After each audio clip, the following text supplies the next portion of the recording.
Finally, we're here with my baby, my GT3 RS. I absolutely love this car. This is it. This is my baby. Of all the cars I've had, own, did have, don't have anymore, this is the one. This is the one. And I'm just gonna sort of introduce it to you, really. Show you around. It's a 2010. I've had it for about 2.5 years now. Done about 15,000 miles in that time, most of which have been on sort of alpine roads, going fast and having a great time with mates. It's a little bit dirty, but that's kind of how it is because it gets used. I've actually just, the reason I'm in a car park now is I've just been shopping and there's some food in the front, so I thought, yeah, here we are, and I will get in the car and talk to you about it. Sweet.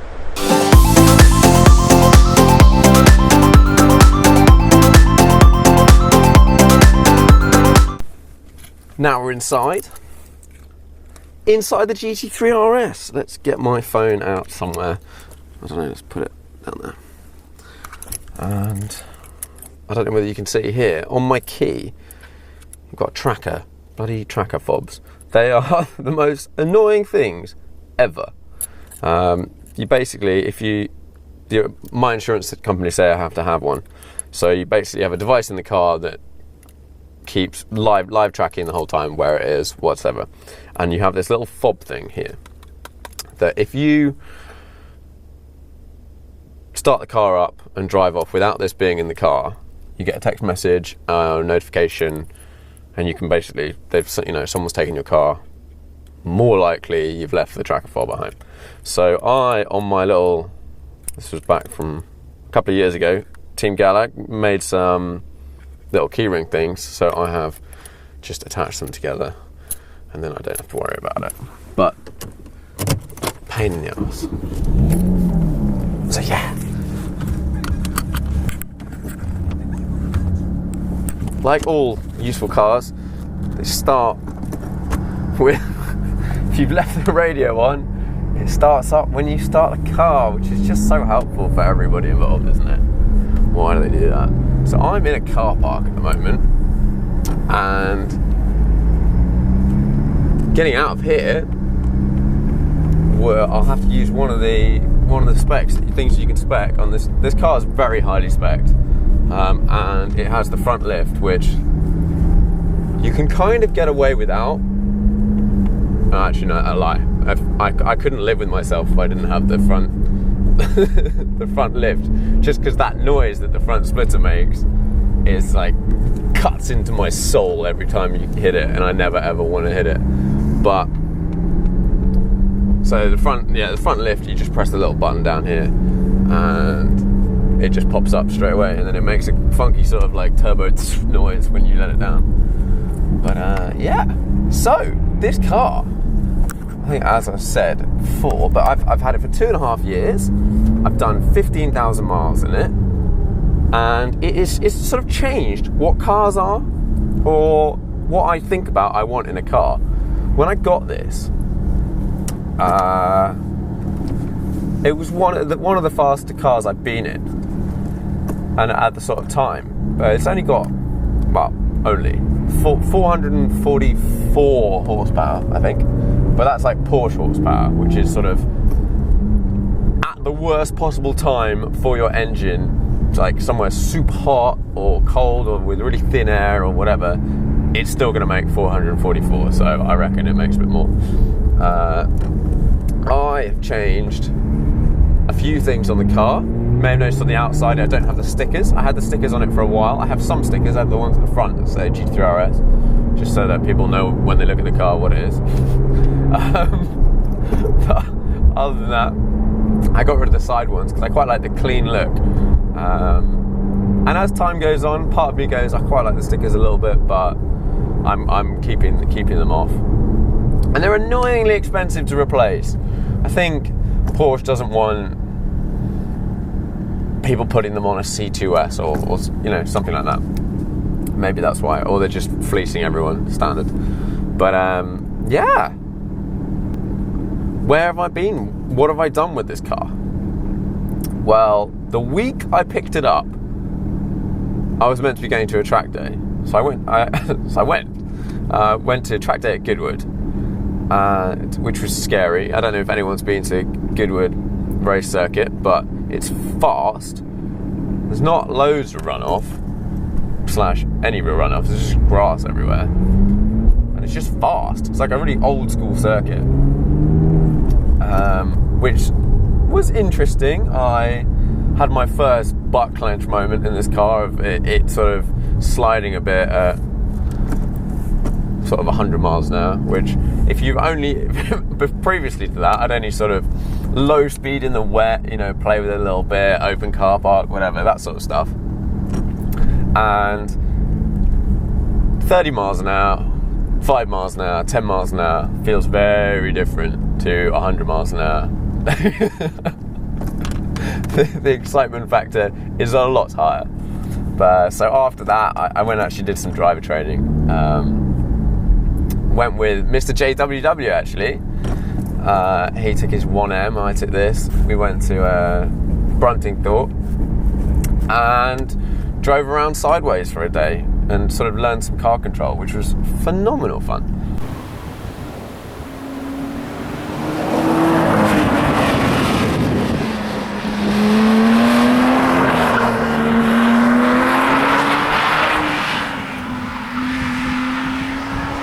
I'd highly recommend that sort of thing to anyone and everyone.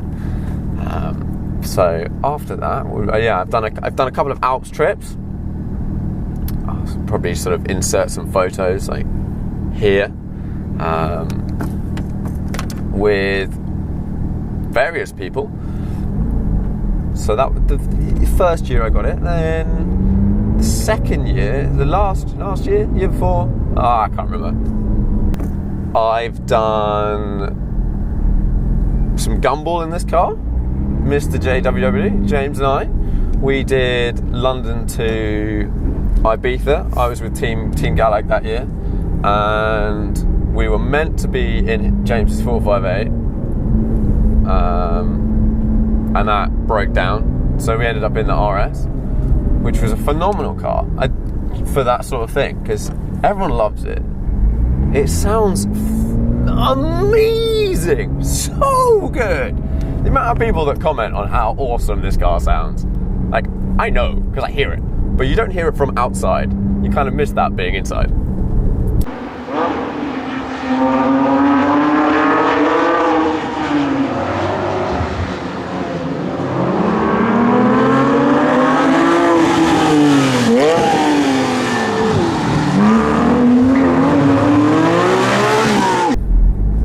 Found out that you could pull the plug on the exhaust valve, and you basically pull a little connector apart, and what that does is it just disables the valve switch, and that was a big difference to the car.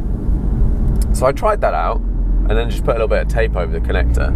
I think I'll do a video at some point in time just showing how you do that from like a techie point of view. People might want to know how you actually go about doing that, and that's on any 997 GT3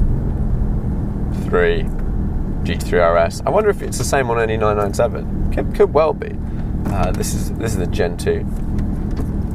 But then I found a company from Belgium, I think, that you get basically. I got a little box, a little wireless box, and put that on. Yeah, you basically put that in the back and connect up the two connectors, and you connect into that one that you just pulled apart, and then you just get a little remote switch, which makes everything great. So I have this little remote switch now, which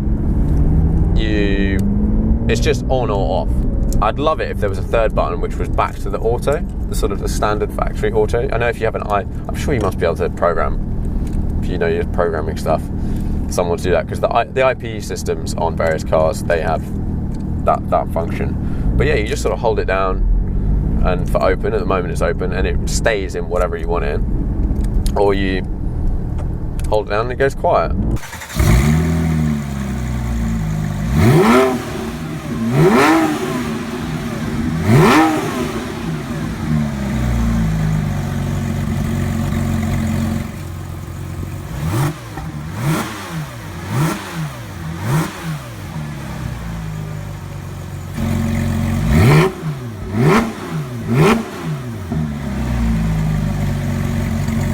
that was a good improvement. And then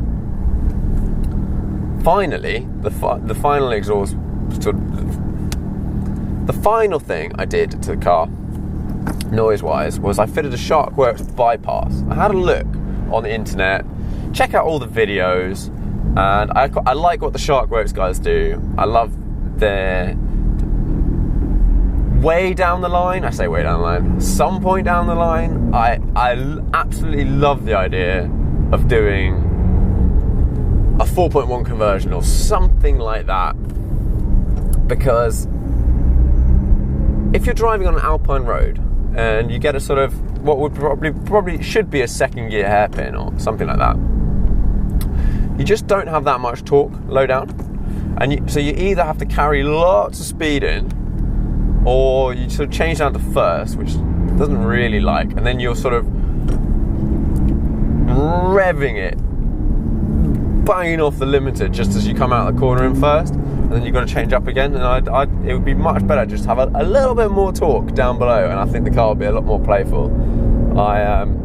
The reason I think this is I drove a 4 litre. Why did I pick the GT3 RS? Well, at the time, this was the first serious car I've owned, and I think I'm extremely lucky with my choice of car. At the time, financially it worked, and there was a clip it was a Chris Harris video, and it was comparing the 458 and the GT3 RS, and the clip, I don't know whether I'm allowed to steal clips. If I am, I think I can put in like a couple of seconds, 1 second, because it's an amazing clip. Go watch his videos. Thank you, Chris Harris. But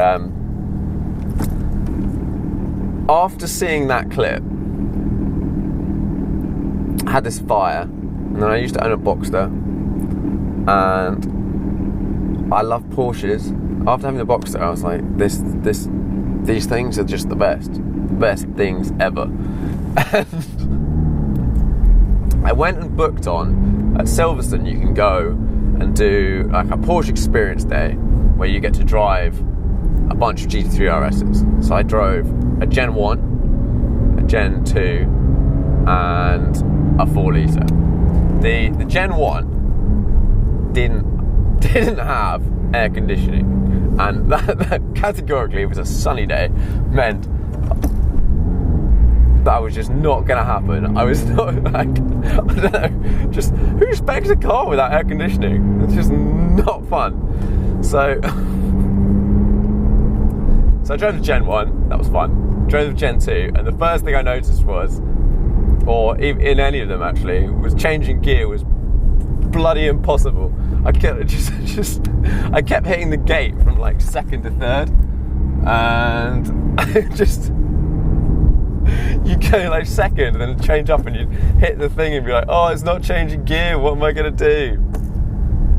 So that was something to get used to. The gearbox on this car it's a connection. It adds a lot. It is not a slicky little thing. You can't just with one finger go like, doesn't go. You have to be really precise and really assertive. And when you're being assertive, it works perfectly. You just go like bang, bang, bang, fine. But you can't half-ass it. And if you half-ass it, it'll catch you out. And that's just another thing about this car that just adds awesome to it.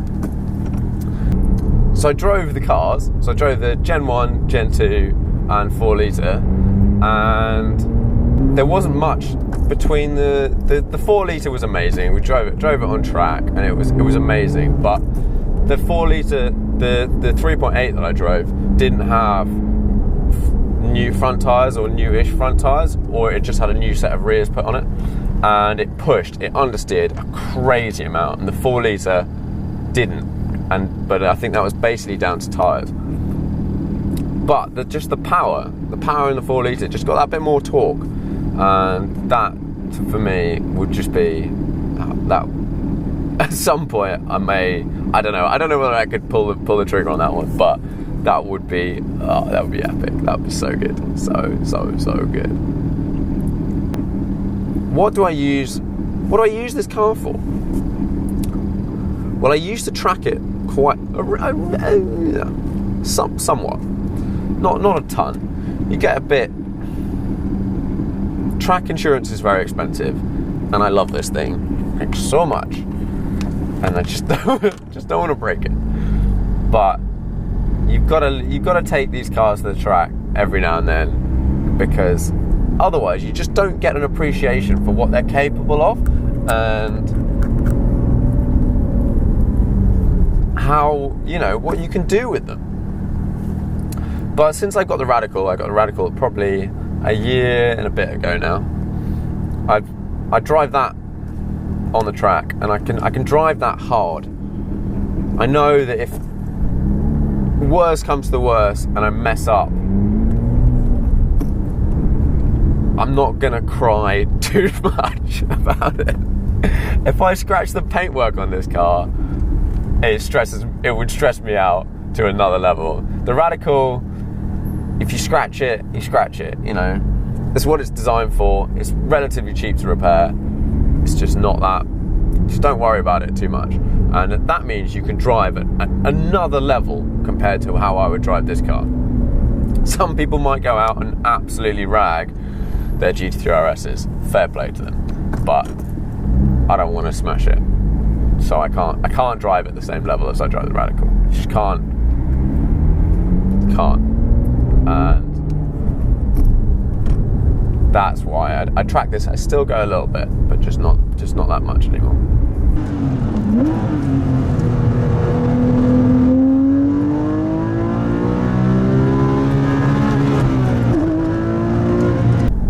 Driving this car makes you a better driver. There's some cars you can drive that flatter you. If you get in a modern McLaren, it's very easy to go very quick, and you feel like a pro quite quickly.